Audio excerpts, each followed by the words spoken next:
वबरकातुहू। हाय अल्लाह, मैंने आपको पहचाना ही नहीं। बचपन की सहेली और पहचानने से इनकार।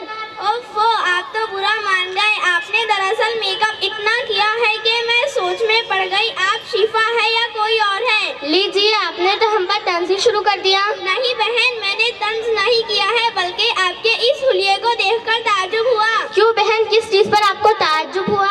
आपके इस मेकअप पर। क्या मेकअप करना और सजना संवरना हमारे लिए जायज नहीं है?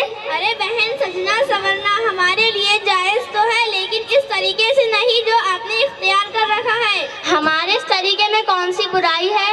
अरे बहन, आपने होठों पर लिपस्टिक और नाखूनों पर पॉलिश लगा रखी है। और सुन मेरी प्यारी बहन, इन चीजों में सूअर की चर्बी मिली रहती है और अल्लाह ताला ने इस जानवर के बाल को हराम करा दिया है। छीछी, और हम इसी हराम चीज से अपने होठों और हाथों को सजाते हैं। छीछी बहन, आपने किस चीज का नाम ले लिया? और सुनो बहन, इसके लगे रहने से ना तो नमाज सही हो सकती है और ना ही कुरान को हाथों में ले सकते हैं। और ऐसी औरत जिस घर में रहेंगी, फरिश्ते भी इस घर में दाखिल नहीं होंगे। अरे बहन, आपने तो हमें डरा ही दिया, लेकिन हमारे सजने संवरने का कोई तो तरीका होगा। हाँ बहन, क्यों नहीं। बताओ फिर, वो क्या तरीका है? हम मुसलमान औरतें सुबह उठकर क्रीम, पाउडर, लिपस्टिक और नाखून पॉलिश की जगह वुज़ू के पाक व साफ पानी को अपने चेहरे पर लगाए। फिर काजल की जगह कुरान पाक की लोरी आँखों में लगाए और लिपस्टिक की जगह कुरान पाक की तिलावत से अपने होठों को सजाए। यही चीजें हमारे चेहरों को निखार सकती है और हमारे चेहरों को चमका सकती है। अर्शिया बहन, बातें तो बहुत अच्छी बता रहे हो, लेकिन थोड़ा और बताइए, बड़ी मेहरबानी होगी। अच्छा तो फिर सुनो मेरी प्यारी बहन, हम औरतों की खूबसूरती शक्ल व सूरत से नहीं, बल्कि हमारी खूबसूरती दिल की पाकीज़ी में है। हमारा जेवर और सिंगार शर्म व हया है। हमारा लिबास रेशम और चमकीले कपड़े नहीं, बल्कि हमारी नेक सीरत सलीकेमंदी है। और ये भी याद रखो, अगर तुमको अल्लाह ने कम खूबसूरत बनाया तो इस पर गम मत करो, क्योंकि दुनिया में तुमसे भी कम खूबसूरत जीते हैं।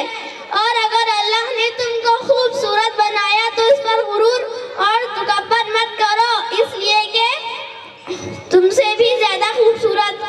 और अल्लाह ताला का इरशाद है कि ऐ मुसलमान औरतों, अपने घरों में बावकार बैठी रहो, जमाने जाहिलियत की तरह बनाओ, सिंगार करती मत फिरो।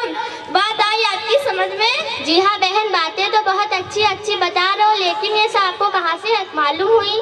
हाय रे सादगी, ये सारी बातें हमें इस्लाम सिखाता है। फिर भी ठीक है, लेकिन ये सब आपने कहाँ से हासिल करी? ओहो, तुमको मालूम नहीं, हमारे मोहल्ले में कई साल से मकतब अरबी मदरसा चलता है। ये सारी बातें इसी में हमको सिखाई जाती है। मेरी अच्छी बहन, तुम भी इसी मकतब अरबी मदरसे में आ जाओ और फिर हम सब मिलकर इस्लामी तरीके सीखेंगे और अपनी बहनों को सिखाएंगे इंशाअल्लाह। मैं आपसे वादा करती हूँ कि मैं भी इस मकतब अरबी मदरसे में दाखिला लूँगी और इस काम में आपका पूरा साथ दूँगी। अच्छा बहन, हम सब मिलकर मकतब अरबी मदरसे के लिए दुआएं करें कि अल्लाह ताला इस मकतब को दिन दुगुनी रात चौगुनी तरक्की अता फरमाए और इसको नज़्र से महफूज फरमाए और हम सभी के लिए मकतब को निजात का जरिया बनाए। और अल्लाह हम सब मुसलमानों के दिलों में इस तालीम की कद्र पैदा फरमाए और हमारी बहनों को इस फैशन से दूर रखे और उनको दीन का पाबंद बनाए।